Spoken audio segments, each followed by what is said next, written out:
Halo, kata mereka kembali menemani kalian. Terima kasih karena sudah klik subscribe dan mengaktifkan tanda lonceng. Parangtritis 2017. Kira-kira pukul 1 siang ada pesan WhatsApp masuk dari temanku Suma. Bosen nih ke Parangtritis yuk. Aku pengen lihat sunset di sana. Kira-kira begitu isi pesannya. Pada saat itu kebetulan juga sedang ada Carla bermain ke kosku. Karena kami semua sedang tidak memiliki acara, kami pun bersepakat untuk mengiyakan ajakan Suma. Jadilah kami berangkat dari daerah Kaliurang menuju pantai Parangtritis pukul 4 sore. Di sepanjang jalan, Suma mengatakan kepadaku kalau ia ingin main air dan mandi-mandi di pantai. Mendengar perkataannya, aku hanya tertawa dan mengatakan, alah gak mungkin, dengar suara ombak aja takut. Namun Suma terus-menerus menceritakan bahwa ia ingin main air dan mandi-mandi. Rasanya sangat ingin sekali. Ia juga memaksaku agar lebih cepat dalam mengendarai mobil, karena menurutnya ia sudah sangat tak sabar. Harus segera sampai. Terus terang, seumur-umur aku mengenal Suma, belum pernah sekalipun ia bisa segirang ini dan ingin mandi-mandi di pantai. Aku langsung menaruh curiga. Maklumlah, mungkin saking seringnya kami bertiga menghabiskan waktu bersama, kami jadi sangat tahu berbagai hal tak lazim yang terjadi. Bahkan Carla pun juga mengatakan, kamu kenapa toh kok pengen banget main air sama mandi-mandi? Saat Carla menanyakan pertanyaan itu, aku makin yakin bahwa memang Suma lagi gak beres. Aku pun berniat membatalkan niatnya pergi menuju ke pantai. Setelah berpikir agak lama, akhirnya aku mendapatkan ide dan segera mengatakan bahwa aku ingin minum kelapa muda di Gardu Pandang. Meskipun Suma sempat menolak, namun aku bersikukuh ingin ke Gardu Pandang dulu. Aku mengatakan sunset lebih bagus kalau dilihat dari atas bukit. Untungnya pada saat itu Carla bersepakat denganku. Akhirnya mau tak mau Suma harus menuruti keinginan kami. Ya, berkali-kali ia nampak memastikan pokoknya kami bertiga hanya sebentar saja di Gardu Pandang dan kemudian akan segera mandi-mandi di pantai Parangtritis. Sesampainya kami di Gardu Pandang, tingkah tak biasa muncul lagi dari Suma. Temanku ini setauku sama sekali tak suka berfoto. Beda dengan Carla yang dimanapun berada pasti harus foto. Bukan hanya memotret pemandangan, Suma juga meminta bantuanku atau Carla untuk mengabadikan gambar dirinya. Aku dan Carla semakin curiga karena kami sudah sangat yakin ada yang tak beres dengan Suma. Kira-kira hanya 15 menit kami berada di Gardu Pandang, Suma sudah memaksaku dan Carla untuk segera ke pantai. Ia bahkan sempat marah-marah dan mengatakan, masa cuma mau ke pantai aja gak boleh sih? Aku gak pernah loh minta tolong apa-apa sama kalian. Ia membentak aku dan Carla. Karena malas meladeni, aku dan Carla langsung mengiyakan begitu saja. Kami pun menuruni bukit dan menuju pantai. Coba kalian bayangkan, ada orang yang meminta tolong dengan cara memaksa, kemudian masih ditambah dengan marah-marah. Aneh bukan? Dan lebih anehnya lagi, aku sempat hampir mengikuti permintaan Suma. Tiba di pertigaan akan menuju pantai, perasaanku semakin tidak enak. Aku pun mengatakan pada Suma kalau kita lebih baik gak usah aja pergi ke pantai, mengingat saat itu sudah hampir maghrib. Dengan berbagai alibi, akhirnya Suma pun mengalah.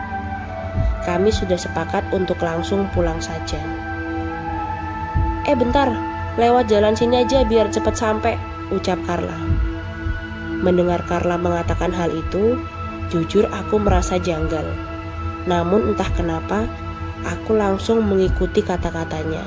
Padahal, beberapa kali ke Parangtritis, aku belum pernah melihat jalan ini.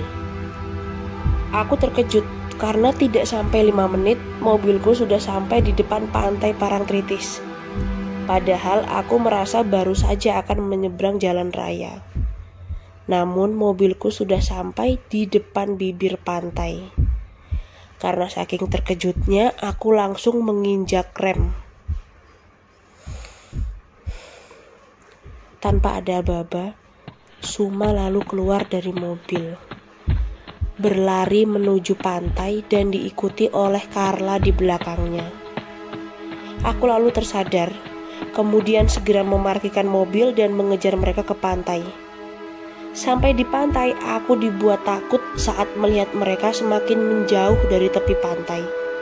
Dan saat itu, langit sudah mulai gelap. Aku pun semakin panik, namun takut kalau menyusul mereka ke tengah pantai. Akhirnya aku memutuskan untuk meneriaki mereka dari jauh, meminta mereka segera menepi dan segera pulang. Namun seperti sia-sia, mereka bahkan tidak mendengar suaraku. Saking kencangnya aku berteriak, aku menjadi sangat pusing dan sempat merasa hilang keseimbangan. Mataku terpejam dan badanku mulai menjadi sangat lemas.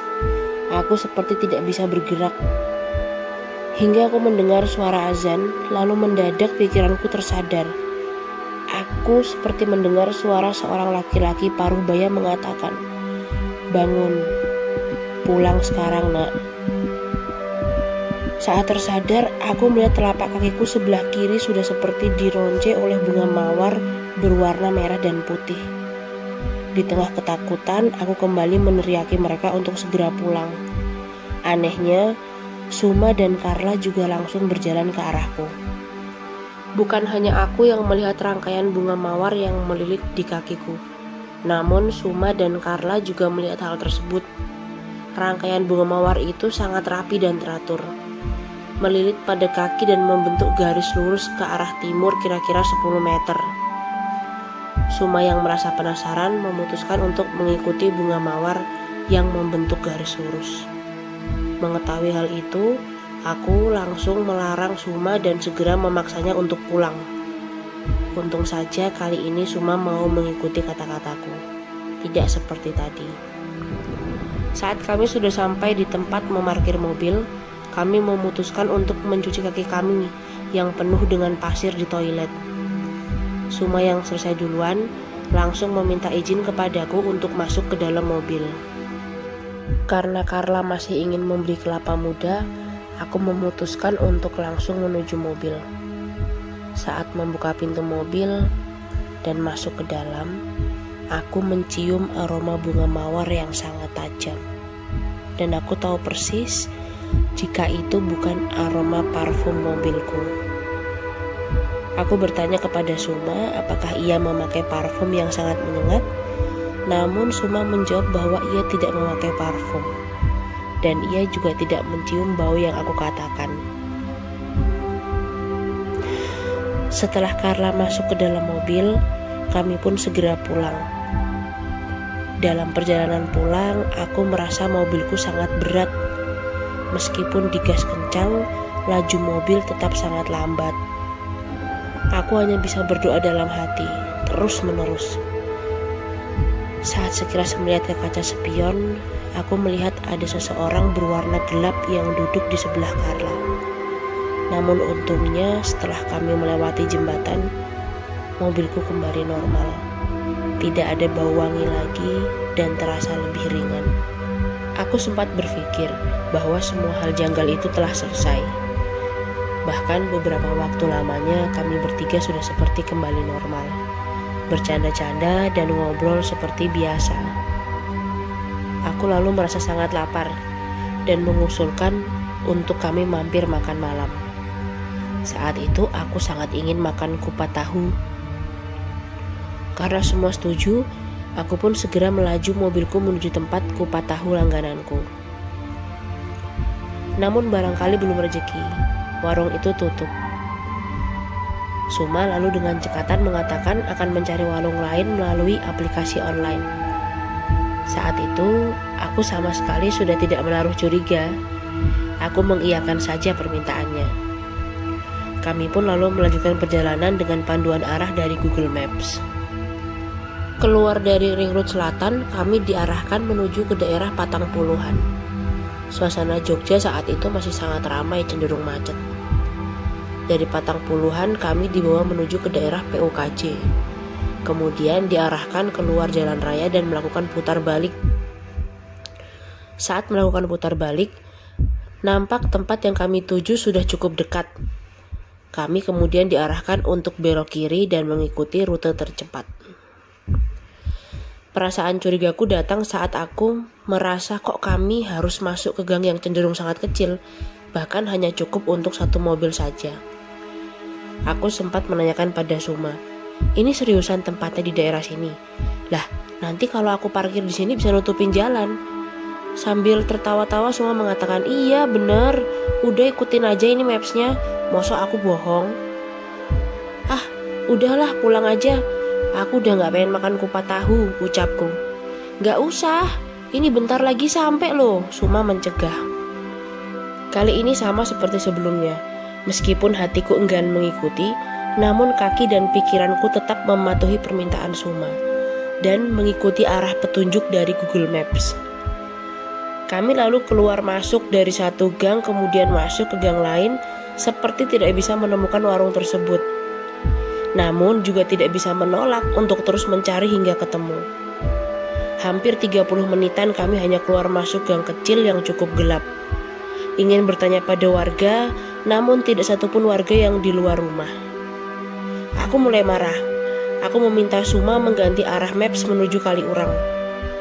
Suma sempat enggan dan terus tertawa-tawa, seperti ada yang lucu. Aku akhirnya mengambil HP dan membuka kunci layar. Belum selesai menekan password, Suma mengatakan dengan girang, nah, udah sampai kan? Ayo turun, bukain kuncinya. Tak bukain dulu gerbangnya. Lah, kok turun? Itu gelap banget. Kamu gak lihat apa? Di mana warungnya? Carla nampak cemas. Iya, jangan turun.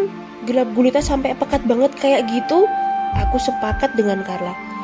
Nah, kok tulisannya Pasarehan? Carla kemudian bengong. Menyadari bahwa kami berada tepat di depan pintu gerbang makam, aku pun langsung berdoa sebisaku, mengambil ponsel Suma, kemudian menyalakan Google Maps-ku dan bergegas menuju Kaliurang. Sepanjang jalan aku hanya diam. Aku lalu teringat suara dari seseorang yang entah seperti apa wujudnya, memintaku untuk segera pulang. Aku pun terus mengabaikan Suma yang masih nampak mengomel. Gimana sih? Udah sampai kok malah pulang? Itu tuh bukan kuburan, tapi aku tadi benar-benar lihat banyak orang duduk di situ. Udah, sekarang kirim WA aku alamat yang tadi kamu search. Besok pagi kita cek lagi kalau nggak percaya, ucapku. Aku lalu bergegas pulang mengikuti arah maps. Betapa lega perasaanku saat kendaraanku sudah sampai di jalan raya, tepatnya di sekitar lampu merah Wirobrajan.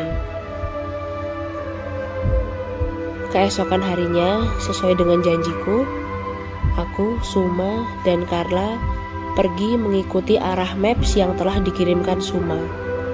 Benar saja, kami datang ke sebuah makam tua yang sangat luas. Akhirnya Suma sadar bahwa pintu yang ingin dibuka semalam olehnya adalah gerbang besar berwarna putih buram dan sudah terkelupas. Yang tidak lain adalah pintu utama makam.